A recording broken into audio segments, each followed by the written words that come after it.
Hola, I'm Susie, and welcome to the Wander World School and Slow Family Travel podcast, where we discuss the stories, logistics, and finances of long-term traveling families and the multitude of ways to learn and educate along the way. Today, I'm joined by Travis Perry, a father of 8 who shares how to make family travel a reality for larger families, as well as how to embrace travel challenges as learning opportunities. He also shares why it is so important to plan regular parent-only trips to strengthen your relationship. Welcome to the show. Thanks, Susie, for having me. We are a homeschooling family of 10. We have been doing this for, I think, about 18 years now. We have 3 adult children who are off to challenge the world and make a difference. And we have age ranges from 21 down to 1. Nice. I'd love to hear more about your personal travel origin story, such as if you traveled as a child or if you have any travel memories that helped shape you as an adult. When I was younger, I found out my grandma was actually from Denmark. It's this tiny little country that saved about 3,000 Jews during the Holocaust and smuggled them over to Sweden. So they are very kind, generous, loving people. And I found out that my grandma was on a boat at 19 and came to the States for religious purposes, actually. So I really wanted to know more about my family history. And my grandmother still had her mom living in Denmark. And we call her our oldemor, which means directly translated old mom or essentially great grandma.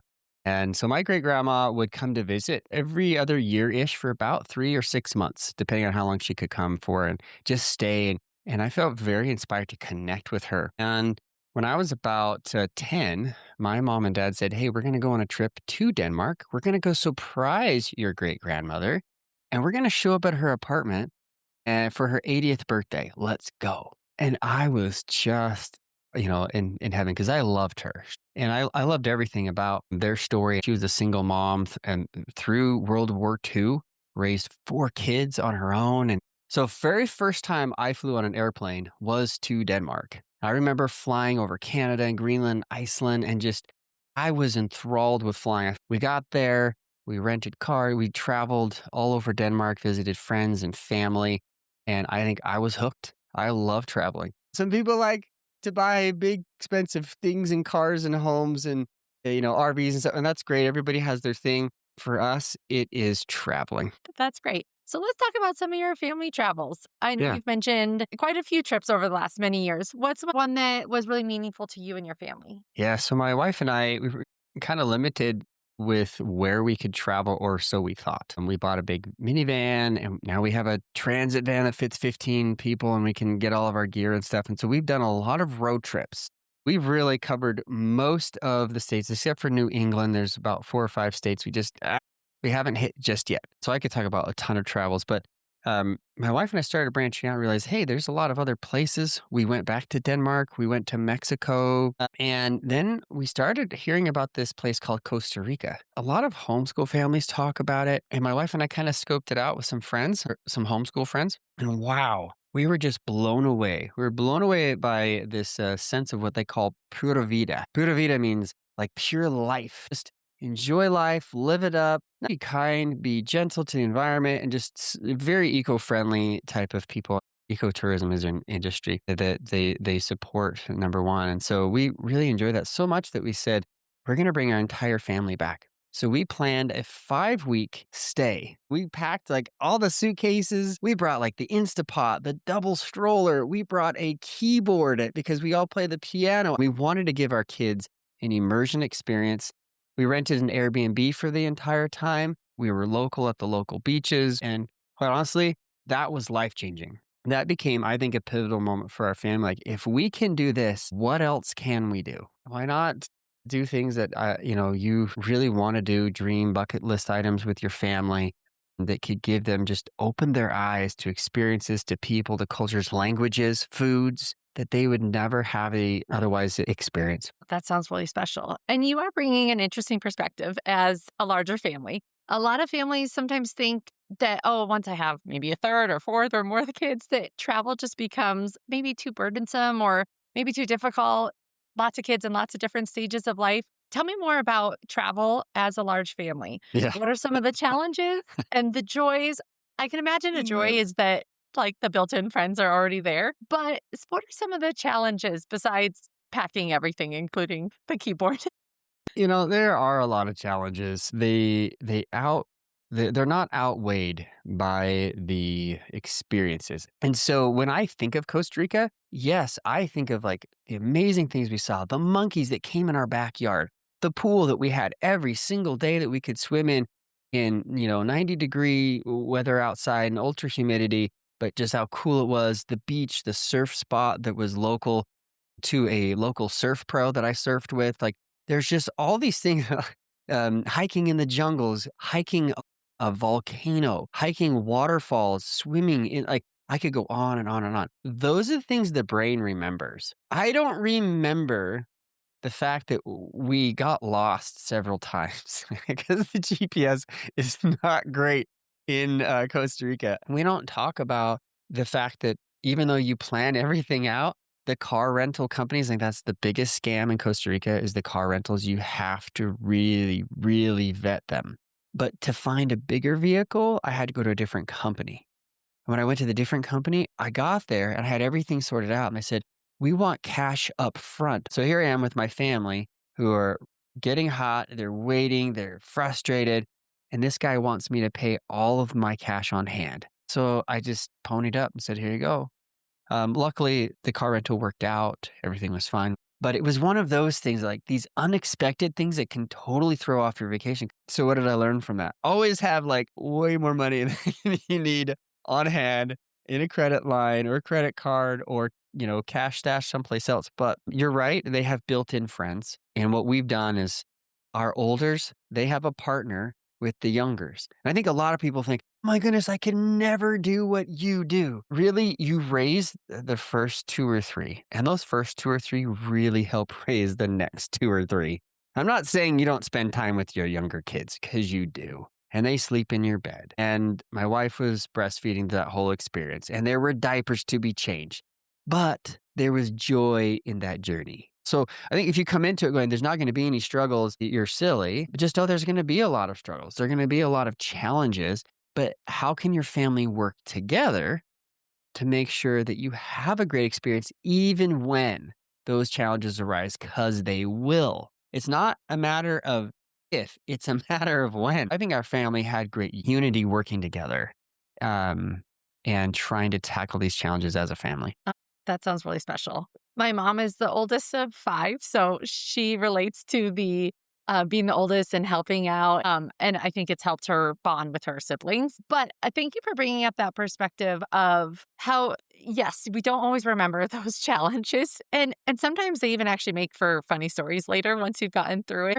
What was something that one or more of your children remembers from that experience? When we got there, so one thing we didn't expect the proper to be so cool. So we'd go in the mornings and we'd have a wonderful time at the beach because the ocean is 86 degrees, but it gets too hot. So it's not refreshing. So then you go in during the day. And when you go in, we'd go back to our pool. And so we'd play in the pool. And a lot of times we'd see these monkeys that line the back of our property. That there were all these trees. And they had like this little road. Every, early afternoon, they'd make their little way down the trees, all the way down to where their fruit and food was, and then they come back as a family. So we just sit there and we'd have our monkey highway time and just hang out. The other thing we didn't expect is on the property, there was all these fruit trees. And my sons just loved climbing the coconut trees or getting big sticks and knocking them down, learning to crack it open and then clean it out, get all the coconut water. We had the coconut water and we put the coconut water in smoothies and other things or just drink it. It's so good for you. And then they'd carve out the coconut. We'd have fresh coconut for our smoothies. And then we'd create out of these coconuts, coconut bowls. And we would take some oil after cleaning it all out and washing it out really good. And we still use them today. 2 years later, they're in our cupboards. I use them when I eat a smoothie bowl or something like that. So that was kind of the unexpected memory. When I asked my kids, like, what's your favorite thing? Like, we hiked waterfalls, jungles. We went to and saw sloths and did all these volcanoes, like just climbing the trees and eating coconuts. Okay. And they cracked over 100 coconuts while we were there. Oh, that's amazing. That's so fun. Super And fun. how unique, because you're right. I'm assuming where you're at right now, there's not many coconuts out there. None. I do think that kids really do hone in on on those like distinct moments that we wouldn't necessarily always think are the most impactful. And so that's the joy of it, like when a trip is over or when you leave a certain destination, kind of reflecting back on that and seeing what kids found to be the most exciting just gives us a window into their mindset, right? I'd love if you could tell us more about your approach to education while traveling. You mentioned you've been a homeschooling family for a long time. How does that work when in your home base or also on the road? We really believe that traveling is learning. You learn so much. Like we could go to a classroom and sit down with an air conditioned building and open a book or now even an iPad and you can get a lot of learning that way, but the mind doesn't remember it very well because we see so much. But when you go to that place and you have an experience there, you're locked in. And it could be a mental, physical, spiritual experience. Like it could be all of the above, where just being immersed in something. So we spent a lot of time before we went to Costa Rica teaching our children about the experience. Because my wife and I, we like to go and go visit the place. Is it safe? Is it good? Can we take our kids here? And then we decide, do we want to take them back? Is this a place for just older kids? Or do we want to take the whole family? And that's kind of our MO is we've done a lot of travel to alone. And I think it's great for the relationship, great for the marriage. I highly, highly recommend it. I'm a marriage and money coach, so I suggest that.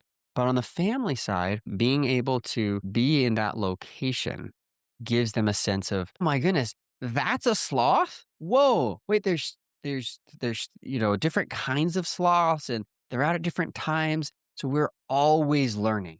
There's never a time where we're just like, okay, shut off the brain. You're not learning anymore. And quite honestly, even those who do really well in public school know this.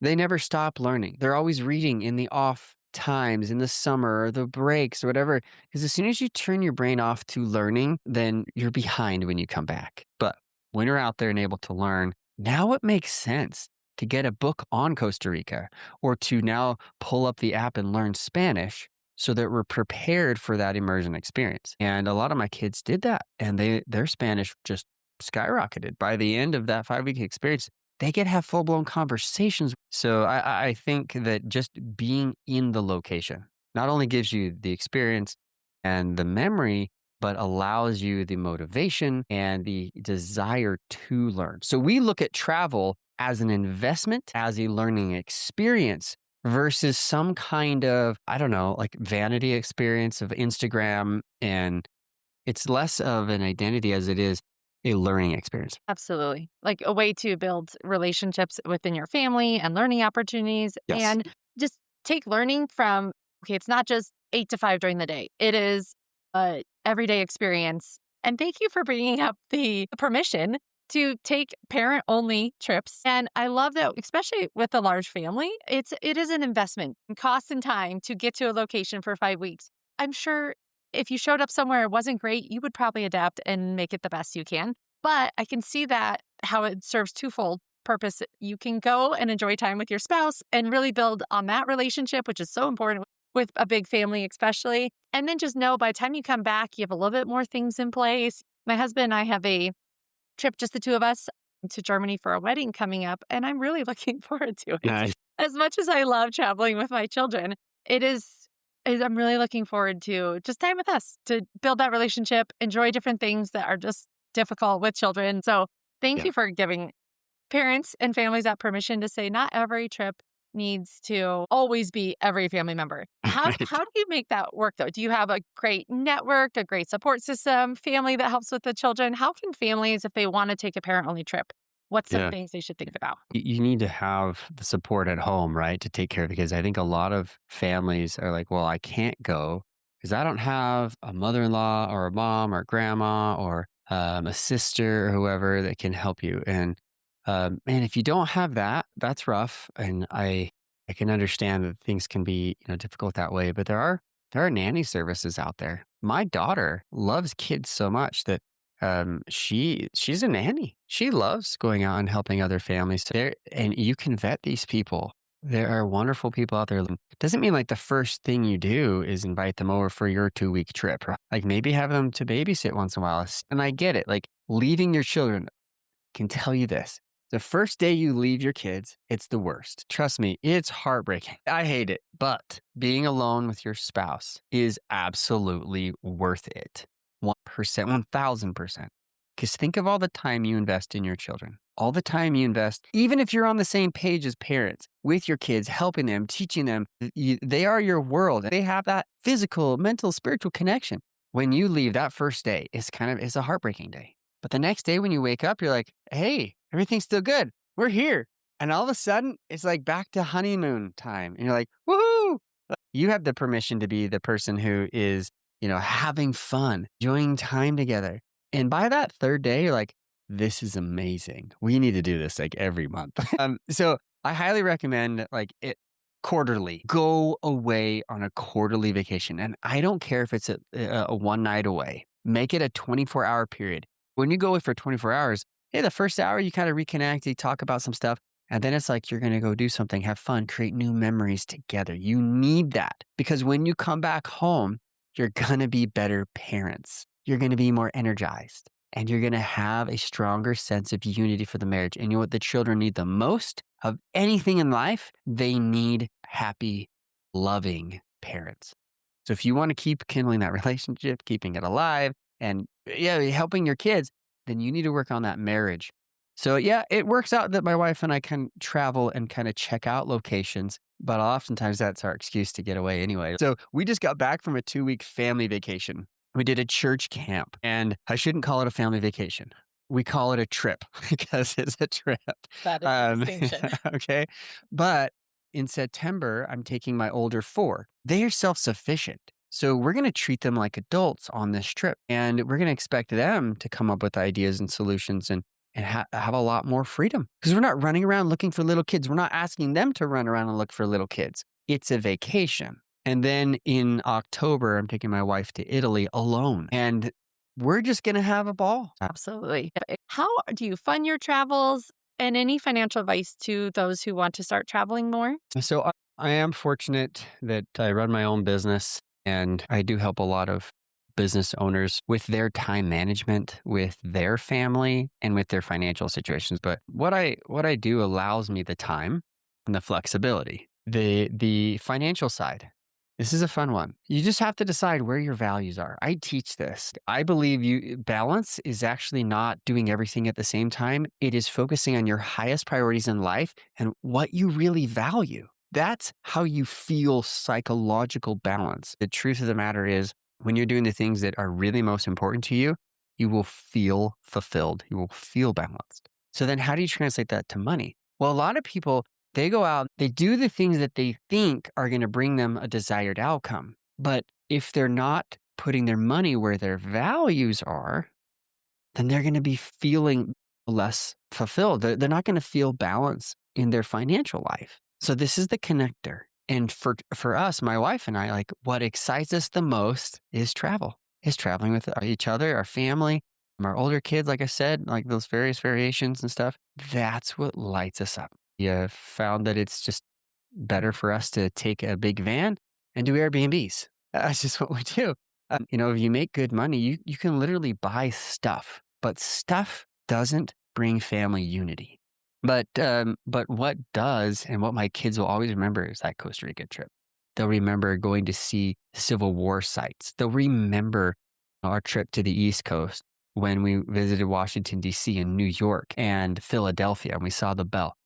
They'll remember those things, and it has changed their life. Travel can change your family's life. And for me and my wife, that's a conscious decision. Something else that we do with these older kids, we do some of these trips. We're not paying for their way all the time. Say, hey, you want to come to these older kid trips? You're paying at least half your flight if you're younger, or all of it if you're an adult. And we'll take care of the car rental, we'll take care of the stays and maybe some of the food. But you're paying. They're learning to save. They learn to save up. They learn that if I want to have a better experience, I better learn how to budget and manage my own money. So that said, I know that's very general, but I can imagine because I've helped thousands of couples and families like reorganize their finances. Most people are not putting their money where their values are. They're doing what their financial planner says to do. And quite honestly, that's where I started. I started as a financial advisor and I started to see these problems with families. I'm like, is you're not really getting at the heart of it, really understanding what money is really about. We have chosen like this is something we want to do now. We want to enjoy, we want to learn, we want to explore today. Oh, what are we going to do? And there have been times where we've really had to scrimp and save. And we've had to make a decision between do we go on this trip or do we keep our investment property? And one time we sold an investment property and we went on the trip. We're like, that's insane. No, it's our values. And when we live those values, we feel fulfilled. And so that's what I suggest that anybody out there is like, oh, I don't know how I could do it. Blah, blah. Examine. If travel is not really high up on your financial values, don't do it. Like, don't be pressured to do it because people you see on Instagram are doing it. And don't do it because I'm saying, oh, it's so great. Examine it, try it out. And maybe as you look at your own values, you look at your priorities financially, maybe it is a little bit higher up and you're not putting as much money towards that as you should. Open a travel account, a basic savings account, just throw money at it and say, we're going to put this for this vacation, this family thing, this, overnight quarterly thing for our marriage. Invest in that. So I talk a lot about that in my book, Marry and Grow Rich. I teach you how to prioritize. That's a perfect phrase to encapsulate what I think is part of travel planning. It is a balance between priorities now and later, but it all boils down to values. And we've talked about that with my husband. Like our values are travel, skiing, and languages right now. And so I realize that those things cost money, but I feel good putting our money into those things because we've identified it as a value.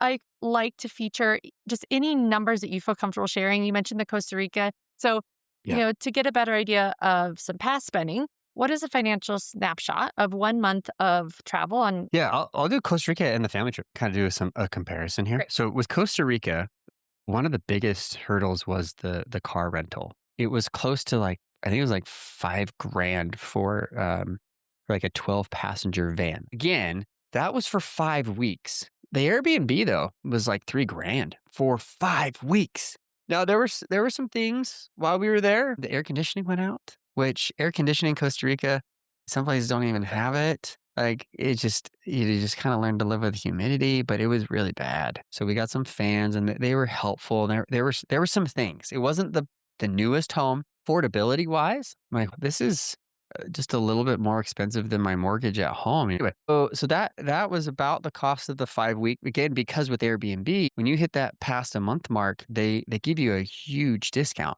It would have been almost the same for about 2 weeks to stay there. Food is fun to find. They have a lot of great local fresh stuff, but a lot of it is different than our food. And so that was actually a little bit more expensive than we thought. And again, for a family of 9, we were at the grocery store quite a bit.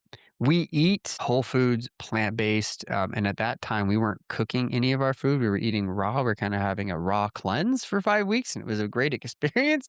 According to my wife and I and my kids, different story. Some of the fresher foods cost more. Honestly, the experiences in Costa Rica, where they nab you is the ecotourism. So yes, you can go to the beach. Yes, you can find free beaches. But a lot of times at these like tourist traps, they will get you to pay for like overpriced parking right there. And then they'll get you to rent an umbrella and then rent a board. And then all of a sudden you're flying behind a boat. And none of those things are bad. But when you're a family of 9 versus going there alone or with your spouse or something, you're like, okay, let's stay away from the really big tourist traps. Let's go to where we can just enjoy the beach. Because again, the kids only like the coconuts. You know what I mean? They remember knocking coconuts down, building on the beach. Yeah. Not necessarily the jet ski ride. Exactly it. Now, you compare that to our 2-week family, church camp. We spent the same amount on a hotel for 2 weeks as we did for 5 weeks in Costa Rica. Exactly. That's where that flow travel can make a big difference. That's it. So having that comparison was actually like, oh, this is crazy. We did have a family suite of 3 rooms and we had a kitchenette and little dining space with 2 bathrooms, but we had 10 people in there. So, it's packed. But what's cool about that is when we get home, we are all so much more grateful for the space that we have in our home. That was probably the biggest cost savings right there is driving your own vehicle. And that always gets us. Because even when we fly, even if I get good tickets, by the way, to Costa Rica, you can get great tickets. Mellow Travel. I have nothing to do with them other than just love their service. The other thing we like to use is Google Flights. Like, hey, this is when we like to go and you can watch those prices go up and down. When we went to Costa Rica with the family, I had a ton of points. And I think it only cost us, and I know this is crazy, but there were 9 of us. I think it only cost us a few $100s to fly there and back because of my points. In my opinion, I don't know how it is for you, Susie, but from my opinion, the way that we make a trip happen is either getting the Airbnb if you're driving there, or you buy the plane tickets. So once you buy the plane tickets, you're going. Yes, you're It's like you're committed, and especially like they're non-cancelable, non-refundable. Those guys, that's an issue. Like you invest in it, and so for me, like I really do a great job of like researching it, buying the tickets, and like now we're going. We've discussed a lot of great resources here. Is there anything else that comes to mind as a resource that's been helpful for your family when it comes to either trip or travel planning, schooling on the road, financial tips or tricks? I would say be resourceful. There's a lot more help out there than you probably realize, and ask others who travel a lot. So we have families that we stay in touch with, and they may not be our bestest friends in the world, but they're traveling a lot and they're homeschooling. Like, hey, what have you done? What's worked? We're planning to go to Cusco and hike Machu Picchu. What worked for you when you were there? Oh, yes, you can find out a lot on Google, but a lot of times what we have found is just people who have been there and done that. So great to talk to a human these days. Find out what worked for them, what did not work for them. And interestingly enough, with my work, I've actually used travel to help married couples. So I do a retreat now in Costa Rica every year. I'm doing one in February on Valentine's Day, where I'm bringing couples now because I've been there several times. I know the lay of the land. Yes, I am partnering with a company that's helping us put this all together, but I feel absolutely confident having that retreat there with these couples. So now I'm making money off my travel, and it will pay, because I'm going to bring my whole family, it'll pay for our entire experience. I'm not saying you have to open a travel company, but be resourceful. Maybe there's something you can do. Maybe you can start a blog. Maybe you can do a YouTube channel. Maybe you can be a resource to others, and pave the path for them. Like, so that's my thing. Like my dad always said, where there's a will, there's a way. Desire to do this. You want to do some slow travel. You want to travel with a big family or small family, whatever it works for you. Be resourceful, and you will find that there are people out there very willing to help. That retreat sounds very fun. Valentine's Day is actually our anniversary. What? And, Oh, you guys should come. and if we are going to be back in Spain, which is a little bit of a jaunt to Costa Rica, but I want more information about that. For So sure. if people want to connect with you, learn more Yeah. about your resources, especially this upcoming retreat, where can people find more information about you? Yeah, the best place for them to go right now is my company website, maketimeinstitute.com. And they can sign up for the newsletter. They can follow my blog. I have both my books, Achieving Balance and Marry and Grow Rich, on that site. I was talking about how couples need this time away. It is so vital, but it's also great to spend some time talking about how are we doing financially? Where are we? How could this work? How can we better make our financial experiences line up with our values? So that's what I offer. It's a week-long event. If you want my new book, marryandgrowrichbook.com, and I've got it for $5 online. And I can't imagine someone better to talk about making time than a father of 8 juggling businesses. Anything else you'd like to share? Just keep trying. If it doesn't work out your first time, your first travel is horrible, don't give up. It is so good for the family. And again, it's so good for your relationship and just you as an individual. Like a lot of business owners struggle with this. They think, well, if I leave my business, it's going to be gone. But you know what happens to me every time I go on vacation? I come back with a renewed ambition to work harder, smarter. And sometimes a lot of ideas come to me because sometimes we're so close to the business. We're so close to our family so that when we come back, my wife's got like new ideas for homeschooling. She's got new ideas for parenting. And I got new ideas for, the business and other things that we're working on, that it gives us time and space for the brain to think. It gives us time and space to be away from what it is we might be so stressed about. Again, travel is an investment for your mental health, your relationships, your learning, like so many things that I really could not recommend it more. Oh, that's great. Thank you so much for sharing all your insight today. Absolutely.